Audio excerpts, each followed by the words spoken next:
Greetings and salutations from beautiful West Palm Beach, Florida. Burr, burr, burr, burr. Welcome back to my channel. Now, first of all, I wanted to take a second and thank you all for watching my latest videos, especially those Rick Owens and Converse reviews. Tons of views. I never really expected those videos to get as much traction as they did, but thank you all for watching them. I'm glad that you found them to be helpful. And if you stuck around and you're watching some of my other videos, thank you so much. Now, it's been a while since I've actually shown my face and done one of these face-to-face chats with you guys. So I thought I would use this opportunity to show you guys some of the things I picked up in October and November. Now, there'll probably be a few surprises in there, but you know, if you know me, you know it's probably going to be mostly Rick. Some stuff you guys have seen, some stuff that you haven't. So hopefully you enjoy, but I'm not going to ramble on too much. Let's get right into it. Now, the first thing I picked up is this Rick Owens and Dr Martens 1918 boot. Now, I've been looking to replace my Givenchy combat boots that I sold a little while ago, and I thought this would be the perfect addition. Now, when this collection first came out, these were the ones that I wanted the most, these and the low top kind of ones. These really reminded me of the Bozo tractor lace boots at a fraction of the price, because those are totally out of my tax bracket, even though I want them so bad. Now, I love the 8i10 hook lacing system that it has. It really gives you some opportunities to customize kind of where it sits on you. You can lace it all the way up or lace it halfway up and kind of give it that like flapping boot kind of look at the top. Now, the shaft is still pretty slim, so me personally, I prefer them with more skinny jeans or shorts or like skirts. That was like the vibe I was going for with them, but I'm not mad at anybody wearing them with baggy jeans. I can definitely see how you can flip it and make them look good. Now, as stated before, it does have a tall shaft, which means it has some extended laces, which is of course a Rick Owens staple, and that big ass zipper on the side to make it a little bit easier for you to pull these on. Now, the leather is super buttery soft, and I found them to be overall comfortable for a Dr. Marten. Since these weren't the most coveted ones from that particular release, you can find them right now on most resale sites for about retail price. I would definitely recommend grabbing them, especially if you feel like this is your style. For me personally, I'm always into a combat boot style, and I like tall boots. I'm into sock boots, like that whole vibe, so this was absolutely perfect for me. Now, for this next one, I'm not going to spend too much time talking about these because I've already done a review for them. Actually, it is the Rick Owens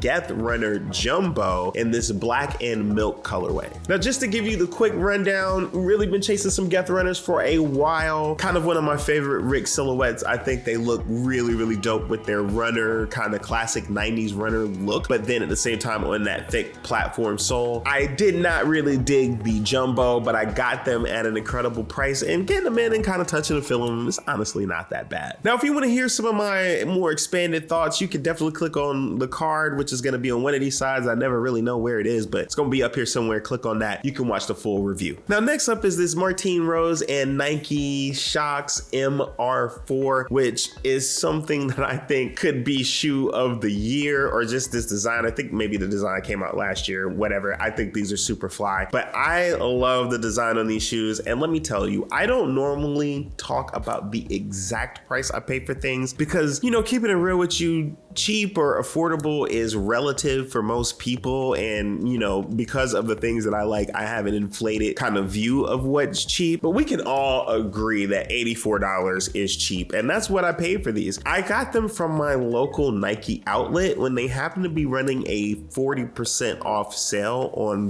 all the things on the wall. So they were already kind of marked down to like $120, and then an additional 40% off, and bringing them in at $84. How could I turn that down? Now, the only caveat, they are one full size too big for me coming in at a men's 11. But you know what? Fuck it. We ball. We gonna make it work. And that's what we've been doing, and we've been making it work. Now, I love how this shoe kind of starts off with that square toe and just forms out into like a sleek body. And then it gives you that Shox kind of heel. So it looks like a heeled mule, and making it a mule was the right choice. I think it would have looked a little weird if it was like a full closed shoe, but making it a mule just made it was the perfect decision for this particular shoe. Now, for me, this is probably one of the best new shoe designs to come out in a long time. And I really hope they keep making these. I really do. I hope they make them a little bit more accessible. It is a weird and kind of niche shoe, but I think it's something that people would really vibe with, because because people are feeling kind of the mule and the clog vibe. So I think there's like a little room for this on the market. Just to get a few general release ones out there. Please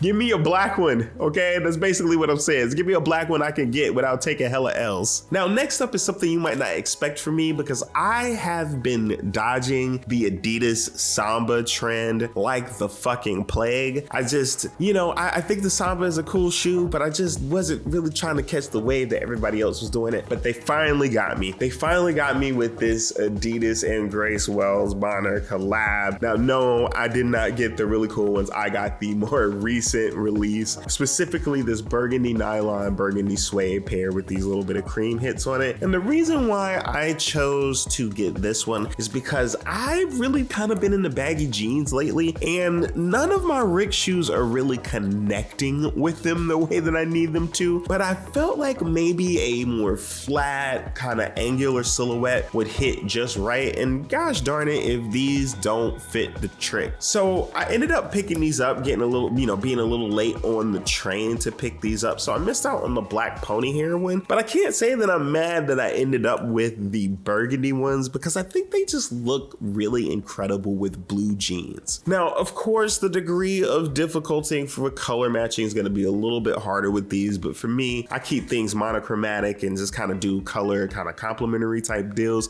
So I can see a lot of like blue jeans on blue, or, you know, just hitting some things with that little pop of burgundy in it, or some like, you know, cream light jeans, burgundy shoes, boom, boom, boom. You know, we out here, we Gucci, you feel me? But these were a really good pickup. I'm glad they're kind of saturating the market with these because I think, you know, with that little added, you know, flap lip on the front and those little stitching details on it, it really kind of gives the Samba a new life and some extra legs to just carry the trend a little bit further. Now, next up is probably my favorite and most hated pickup at the same time from this particular run of things, and it's going to be the Rick Owens Megabumper Geobasket. Now, I'd been waiting until about this time of the year to pick these up because it was going to be about the only time I'm going to be able to get a good deal on these, and I really wanted to get one of the first iterations of them as well. I don't know why that is, but it's the first time Rick has done a Geobasket with the double bumper, or now mega bumper look to it. So I'm super geeked up about it. I'm glad to be able to own it. With that said, I picked up a 42.5 or a 9.5 because my Geobaskets are a 43 or a US 10 and they are quite big. So I figured if I picked these up in the 9.5, they would fit just right. And they feel a little off. And it's not that they're tight, right? I have plenty of room in the front of the shoe, but my foot doesn't go all the way to the front of the shoe. My heels just stick towards the back of the shoe, and it creates discomfort on my heels. So it's hard to explain. I just can't figure out how to figure it out. Now, the leather is much firmer than the leather was on my original Geobaskets that I got, the milk ones that I got. It definitely feels more stiff, so I'm hoping maybe once I break the leather in and soften it up a little bit, they will be a bit more comfortable to wear. But aesthetically, I love these shoes. I mean, the leather on them is incredible. It feels great. It looks really good. It looks really firm, structured. It just pops right up off the shoe. I think really the star of the show is the Mega Bumper. The Mega Bumper is incredible. It makes the shoe scream. It really stands out. Every time somebody sees me wearing these shoes, they're just like, yo, what are those? Are those the Rick Owens? Those are crazy. I love those. They're really sick. I really love the design. I would just say if you are like, for me, I am a 9.5 or a 10. It depends on how the shoe is cut, right? If you're in that kind of case as me, just get the 10, right? I think you'll be fine with that. If you're normally a 10, maybe just get the 10. That would work for you. But if you're a 9.5 or a 10 like me, get the 10. All right. Other than that, beautiful shoe, classic Rick staples, the long laces, the zipper on the side, the long tongue, super fire. Hoping I break them in and they feel a little bit more comfortable because I have wanted these since they dropped. So I'm hoping I don't have to end up selling them and, you know, trying to find another pair for cheap, but we'll see what happens. Hey, you enjoying this video? Do me a favor, yo. Click that little subscribe button. And if you're already vibing out with what we kind of delivering in this video right now, man, do me a favor, click that like button on the video and let them know that you fucks with your boy. And listen, man, I'm gonna do what I do best and keep delivering you that fire fashion content that you come to see. Anyway, back to the video. So beyond shoes, we definitely picked up a few clothing pieces, nothing too much. Most of it was shoes, but you know, I did pick up a few of these mesh tank tops from Standard Cloth, straight out of Urban Outfitters. And I gotta say, man, this was a really great pickup. They're really soft and comfortable. They feel almost gauzy on your body. Like it doesn't really feel scrapey on my nips, you know what I mean? They just feel really nice, comfortable, like nothing's really there. And what I love about them is they make a good layering piece, but because they have that like mesh element to them and just the way they're cut from the top and around the arms, they're appropriate to wear just kind of out as a main piece with like a pair of shorts or a pair of slacks, a pair of jeans. And that's the other thing about it, just the way they look, it has a certain level of elevation to them where you can put them on with a pair of slacks and like a button-up shirt or a blazer and still look, you know, kind of dressed up, kind of jazzed up, you know, not really dressed up, but you know what I mean? Like you're jazzed up, like, all right, I'm about to go do some shit. Not just I'm running errands, but I'm about to go do some shit. You know what I mean? These were super duper cheap. I will link them down below.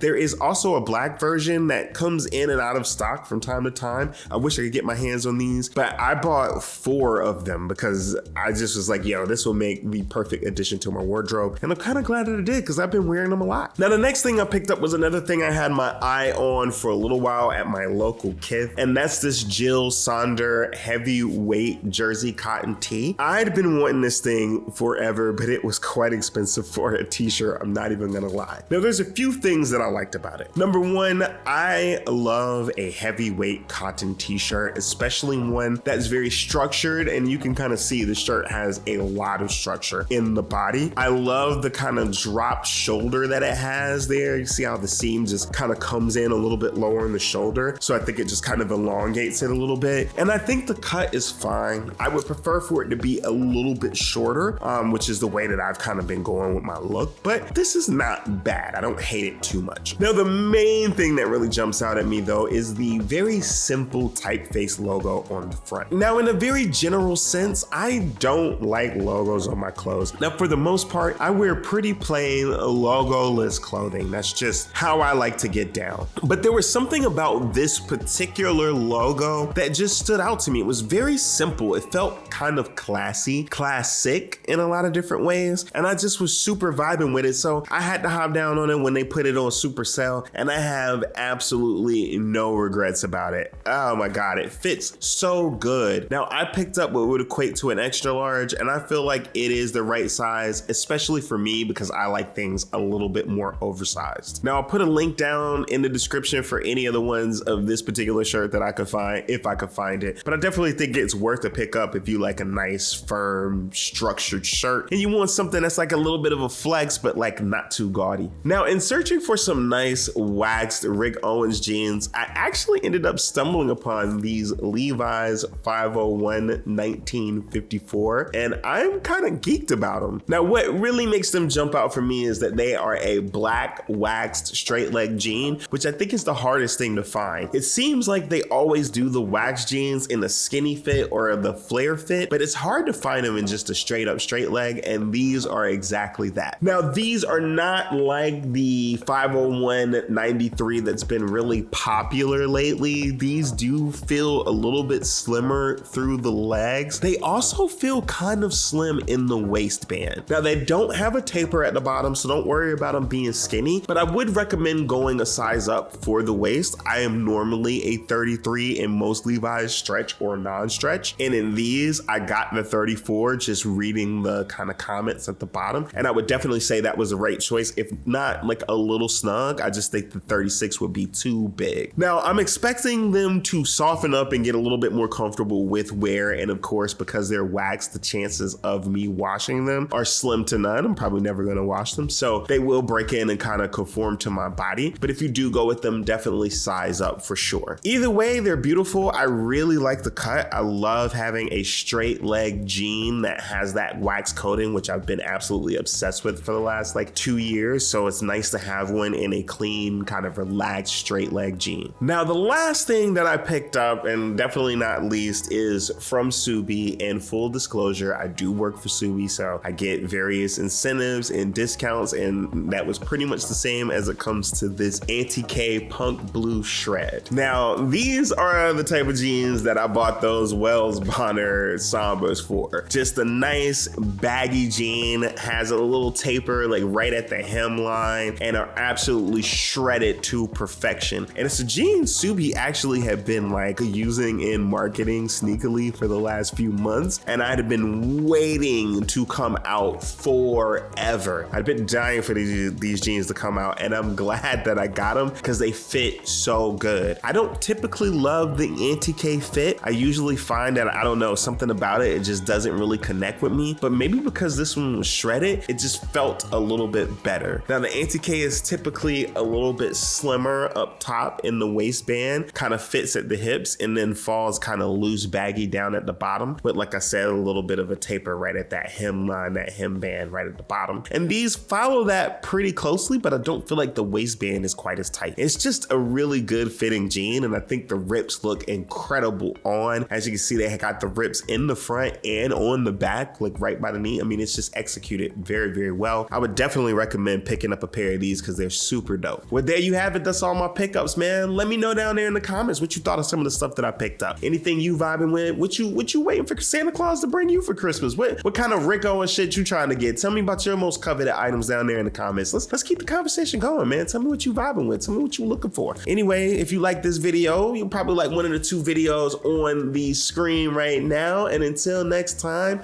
peace.